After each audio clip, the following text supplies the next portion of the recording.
Saya cari orang dulu.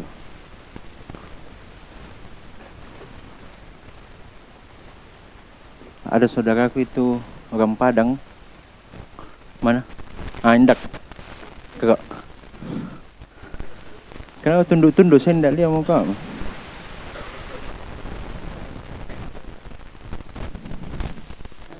Karena saya dengar sering di pelajarannya Ustaz Ubaid.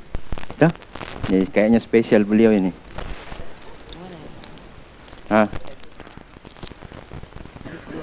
Pastikan dia tidak baca buku atau berdiri.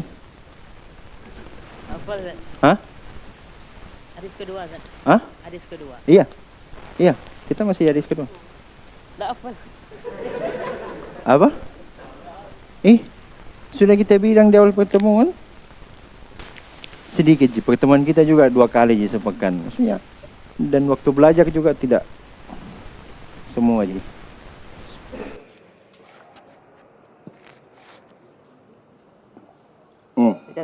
Dah hafal?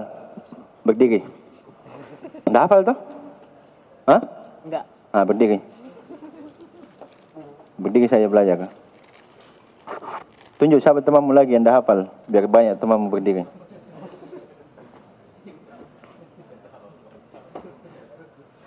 Tunjuk temanmu. Antum yang menunjuk. Yang belum hafal. Siapa? Yang belum hafal. Saya tidak tahu. Maksudnya terserah antum. Antum mau tunjuk yang belum hafal, berarti ada teman berdiri. Mau yang hafal, berarti berdiri sendiri.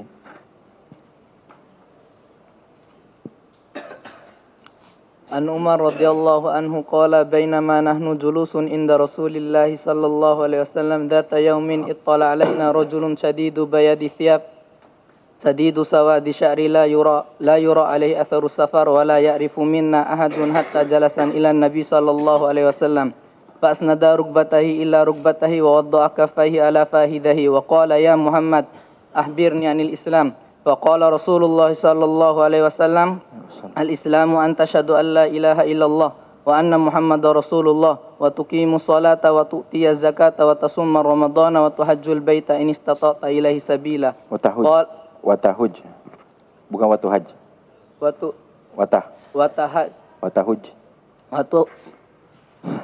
وتحج البيت من Watahujjal baita man istata'ta ilaihi sabila. Qala sadaqatan fa ajibna lahu wa yas'aluhu wa yusaddiqu. Qala fa ahbirni anil iman. Qala an tu'minu billahi wa malaikatihi. Belum masuk alat penasab di miftah? Sudah. An tu'mina. Qala an tu'mina billahi wa malaikatihi wa kutubihi wa rusulihi wa tu'minu bil qadri khairi. Wa tu'mina qadri khairi wa syarrihi. Qala sadaqatan. Qala fa ahbirni anil ihsan. Qala an ta'budallaha ka'annaka tarahu fa illam takun tarahu fa innahu yaraka. Qala fa ahbirni anis sa'ah. Qala mal mas'ulu anha bi'alami minas sa'il. Qala fa ahbirni an amaratiha. Qala anta lidal amatu rabbataha wa antara al-hufata al-urata al-alata ar-ri'a asya'i yatatawwaluna fil bunyan.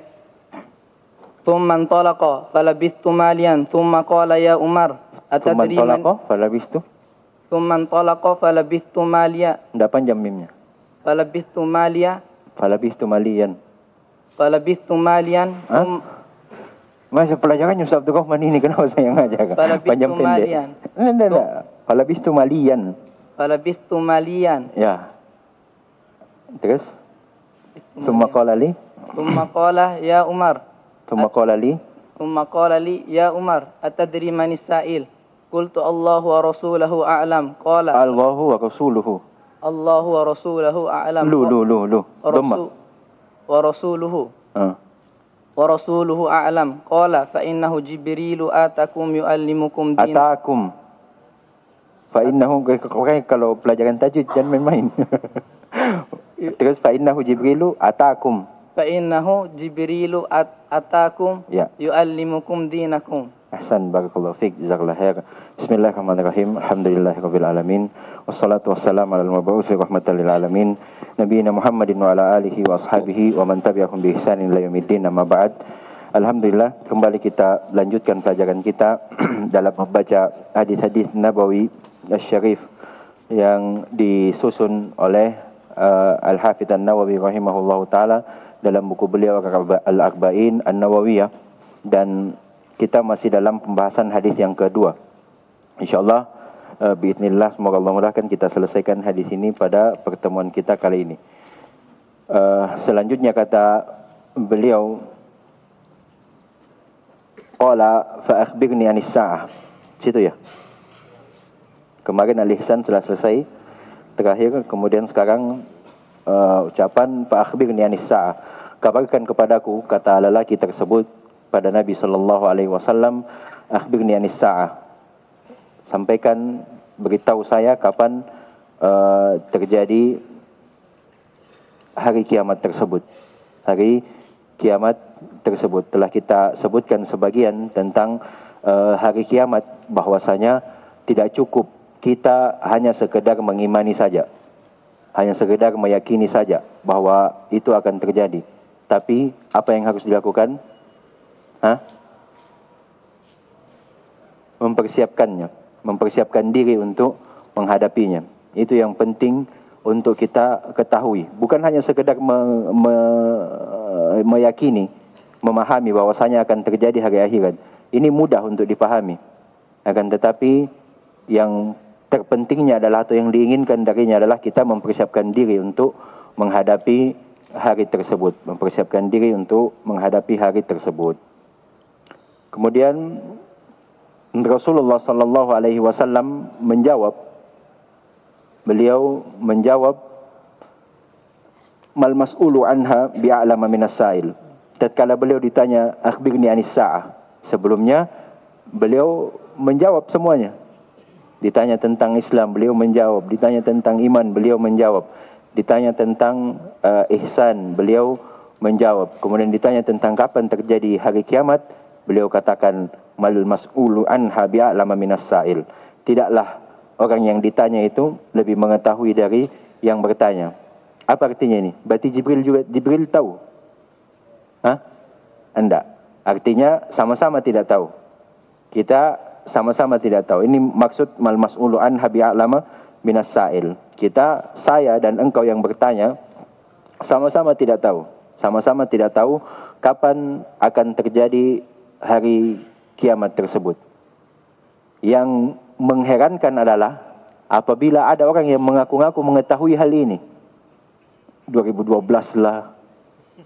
Berapa lagi? Kan ada beberapa tahun kemarin yang beberapa orang-orang bodoh mengatakan itu akan terjadi kiamat. Berapa? 2012? Berapa lagi? Ada juga baru-baru. Subhanallah. Lihat tadi sini. Jibril alaihi salam, Sayyidul Malaikah, pemimpin para malaikat, tidak tahu. Kemudian Nabi kita Muhammad sallallahu alaihi wasallam, Sayyidu Bani Adam, pemimpin anak cucu Adam, juga tidak tahu. Terus bagaimana ada orang muncul satu mengaku-ngaku bahwasanya hari kiamat akan terjadi demikian dan demikian? Subhanallah. Syaitan. Tiada lain itu berangkat dari kejahilan dan kelancangan. Kejahilan dan kelancangan. Berbicara pada perkara-perkara yang gaib. Masalahnya hal-hal ini adalah hal-hal yang tidak diketahui. Malaikat yang mulia, Nabi termulia tidak tahu. Bagaimana mungkin ada seorang biasa, dia tahu akan hal ini. Dari mana dia mencuri berita tersebut? Dari mana dia dapat inspirasi tersebut? Kalau bukan dari syaitan. Kalau bukan dari syaitan laknatullah, kemudian hawa nafsunya mengikuti hal tersebut. Hawa nafsunya mengikuti hal tersebut. Intinya, kapan terjadi hari kiamat itu tidak diketahui. Bahkan oleh Jibril dan Nabi Muhammad sekalipun tidak mengetahui hal tersebut.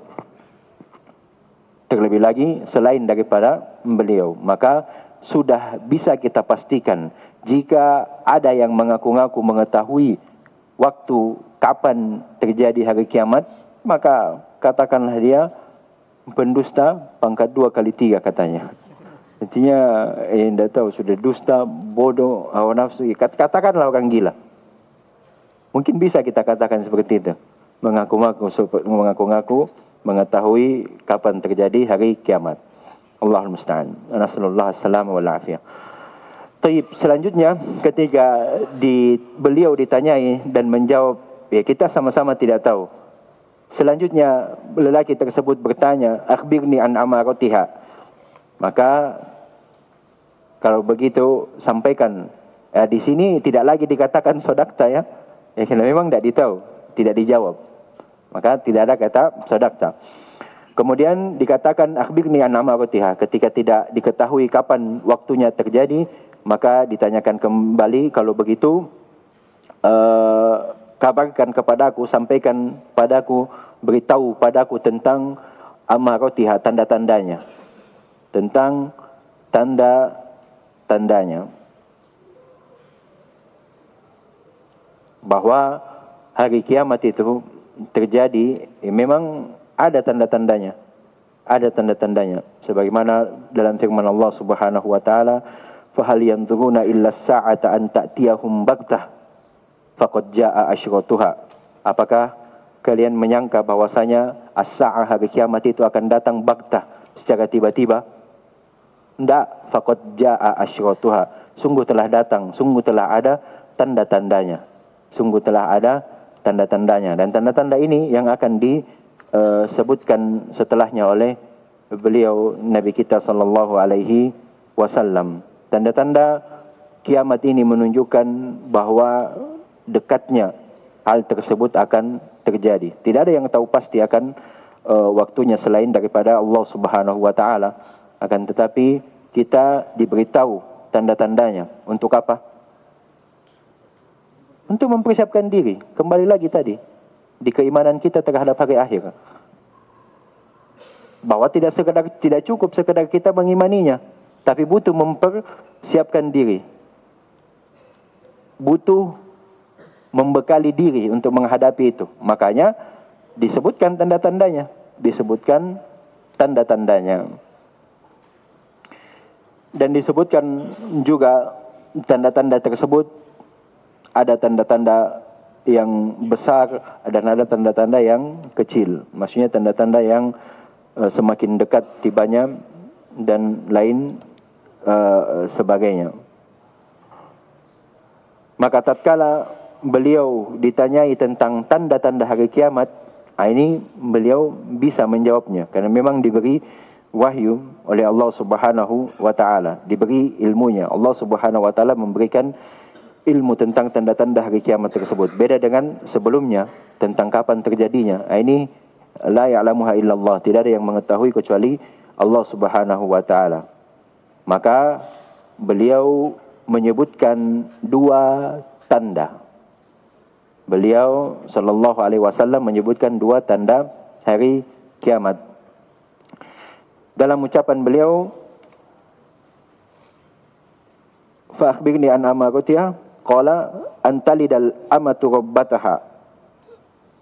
Itu yang pertama, bahwasanya seorang budak wanita melahirkan tuannya, dan ini terdapat beberapa makna. Di antaranya bahwa seorang ibu melahirkan seorang anak, kemudian anak tersebut melakukan perbuatan-perbuatan yang membuat dia durhaka kepada ibunya. Bahkan ia memerintah ibunya atau mungkin menyuruhnya untuk kerja, membiayai hidupnya. Sallallahu alaihi wasallam.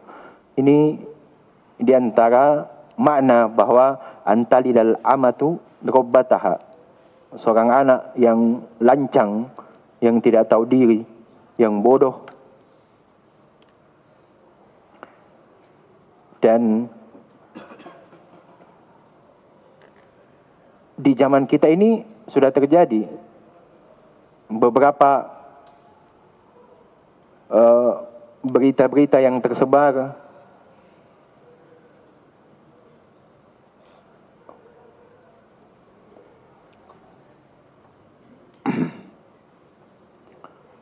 ada yang menganiaya ibunya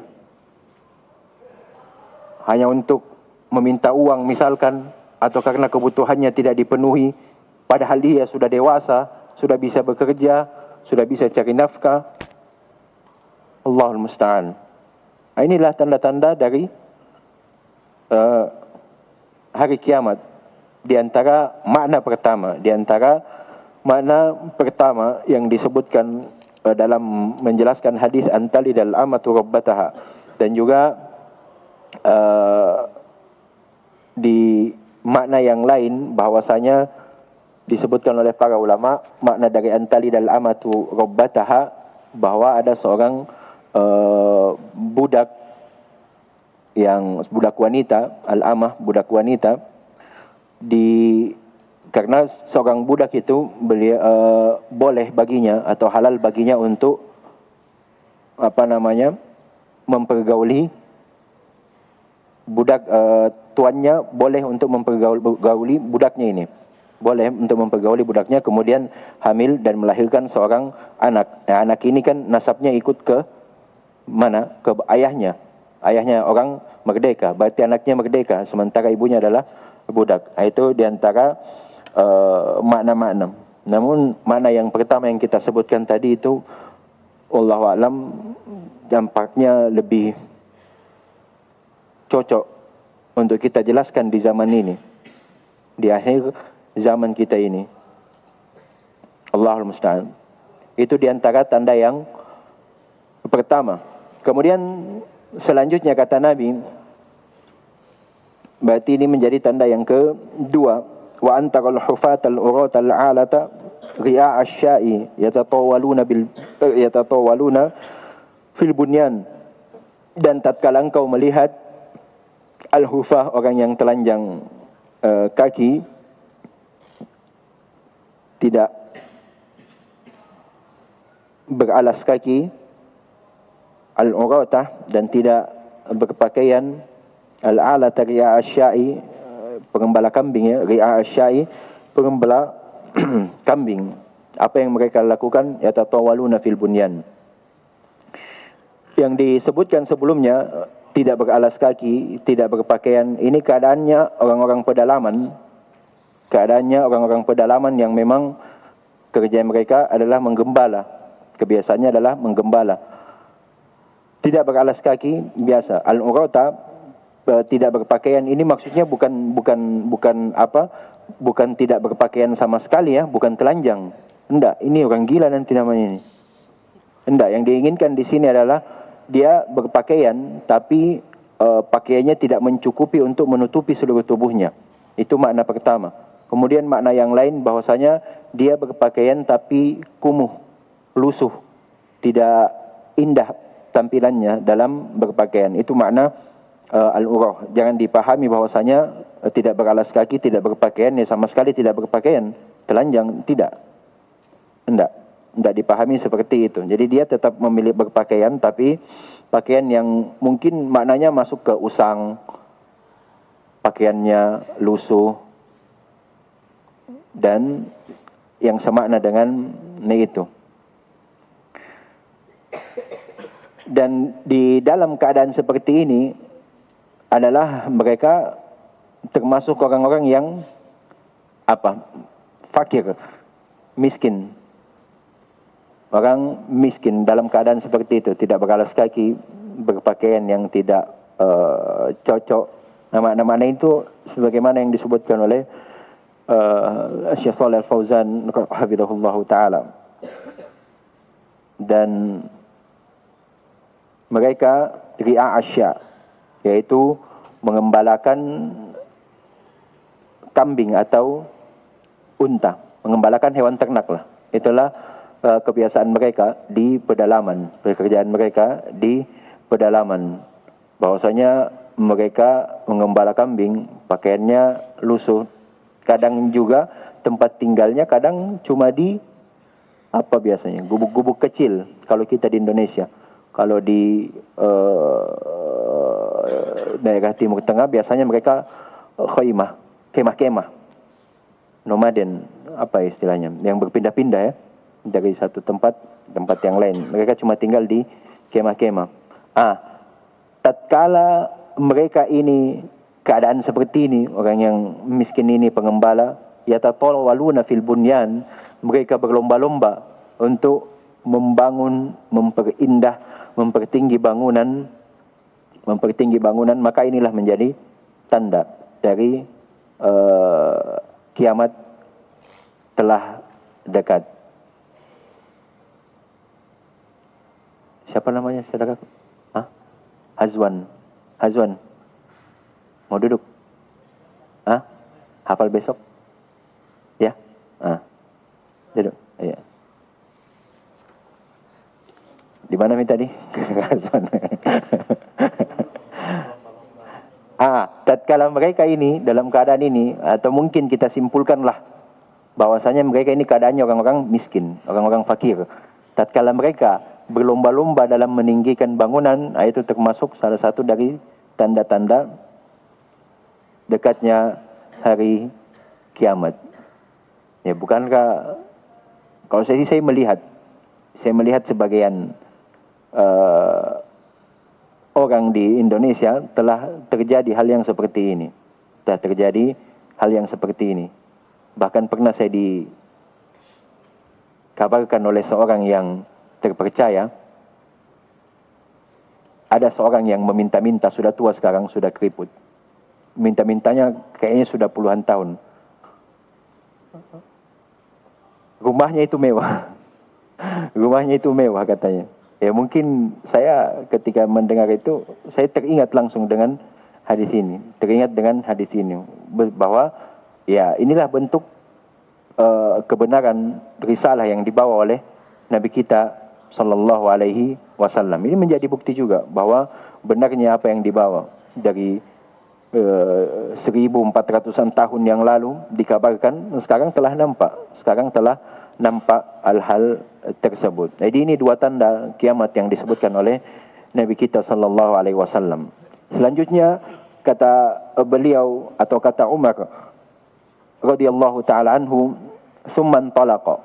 Setelah bertanya beberapa pertanyaan, kemudian lelaki tersebut pergi, yaitu yang datang bertanya tadi ini pergi. Dan di sebagian riwayat dalam hadis ini, kalau ini hadis ini dari sahabat dari sahabat Umar radhiyallahu anhu, dalam hadis riwayat Abu Hurairah disebutkan tatkala lelaki ini pergi, Nabi Shallallahu Alaihi Wasallam menyuruh sahabat untuk panggil orang itu kembali. Dan tatkala ini dalam keadaan Nabi Muhammad Shallallahu Alaihi Wasallam tahu bahwasanya lelaki ini adalah Jibril. Beliau sudah tahu. Dan kenapa disuruh panggil untuk cari kembali? Agar mereka semakin bertambah ketakjubannya, sehingga kejadian yang terjadi saat itu lebih tertanam di dalam dirinya, lebih tertanam di dalam diri para sahabat yang ada di waktu itu. Kemudian ketika Nabi Shallallahu Alaihi Wasallam dalam riwayat Abu Hurairah menyuruh para sahabat mencari dan panggil kembali lelaki ini, mereka tidak mendapati siapapun. Padahal barusan saja, tidak ada jejak dan tidak ada apa-apa. Bertambahlah pasti keheranan mereka. Semakin tinggi tingkat fokus mereka ingin mendapatkan arahan dari Nabi Shallallahu Alaihi Wasallam atau ingin mendapatkan ilmu dari beliau. Itu dalam riwayat Abu Hurairah. Kemudian kita kembali dalam yang kita baca, ini dalam riwayat Muslim dari Umar radhiyallahu anhu. Thumman talaqa, kemudian lelaki itu pergi, falabithtu malian, kata Umar, dan saya pun terdiam sejenak. Itu menunjukkan keheranan. Datang, tidak ada yang kenal, bersih, tidak ada tanda jarak safar, langsung duduk depan Nabi, kemudian bertanya, kemudian setelah bertanya dijawab, dia membenarkan. Ini banyak rentetan-rentetan hal yang dari awal memang kedatangannya sudah menakjubkan, sudah membuat orang terheran-heran. Kenapa bisa ada datang orang seperti ini? Tapi Nabi melayani, Nabi melayani. Kemudian makanya kata Umar, falabistu malian. Kemudian Umar terdiam, ya mungkin terheran-heran, kaget, takjub dengan apa yang terjadi, dengan apa yang barusan terjadi. Kemudian summa qala li, kata Umar, kemudian Nabi SAW berkata kepadaku, ya Umar, wahai Umar, atadri manis sa'il, tahukah engkau siapa lelaki tadi yang datang bertanya? Kata Umar, qultu Allahu wa rasuluhu alam. Saya berkata, Allah dan Rasulnya yang lebih mengetahui. Dan ucapan Allahu wa rasuluhu alam ini bisa diucapkan ketika Nabi SAW masih hidup. Adapun sepeninggal beliau, kita cukup mengatakan Allahu a'lam. Allahu a'lam. Ini antara faedah. Maka tatkala Umar berkata Allahu wa rasuluhu a'lam, hanya Allah dan Rasulnya yang tahu tentang siapa lelaki tadi, karena para sahabat memang tidak tahu, tidak ada yang mengenalnya. Tidak ada yang mengenalnya di majelis tersebut. Maka kata Nabi SAW, fa innahu Jibrilu atakum yu'allimukum dinakum. Itu lelaki tadi adalah Jibril yang datang untuk yu'allimakum dinakum, untuk mengajarkan agama kalian kepada kalian. Karena memang mereka sudah menjadi kaum muslimin. Dan dalam ini juga nampak berarti tujuan dari Jibril datang atau diutus oleh Allah Subhanahu wa taala kepada Nabi SAW dan para sahabatnya untuk mengajarkan kepada mereka agama mereka. Dan juga dari sini kita fahami bahwa malaikat itu tidak datang kepada Nabi atau tidak dinampakkan di tengah-tengah manusia para sahabat pada waktu itu dalam bentuk aslinya. Karena jika mereka didatangkan dalam bentuk aslinya, mereka tidak akan mampu untuk melihatnya. Mereka tidak akan mampu melihatnya. Makanya di antara hikmahnya, malaikat didatangkan dalam bentuk atau datang dalam bentuk manusia, hingga manusia tidak lari. Bayangkan saja bagaimana kalau Jibril datang di majelis tersebut dalam keadaan bentuk malaikatnya. Enggak ada yang belajar. Majelis ini, majelis Jibril dan Nabi ini adalah majelis ilmu. Tidak ada yang belajar. Agama itu tidak dipelajari pada waktu itu dan tidak sampai pada kita hingga hari ini. Maka Jibril datang dalam bentuk manusia atas izin Allah Subhanahu wa taala. Dan telah kita singgung juga tadi tujuan Jibril datang, kenapa beliau datang, kenapa kemudian beliau duduk. Kemudian ini disebutkan atau dijawab oleh Nabi SAW, atakum yu'allimukum dinakum. Bahwasanya Jibril datang untuk mengajarkan agama kalian. Dan dia datang bertanya bukan untuk belajar. Jibril datang bertanya untuk mengajar.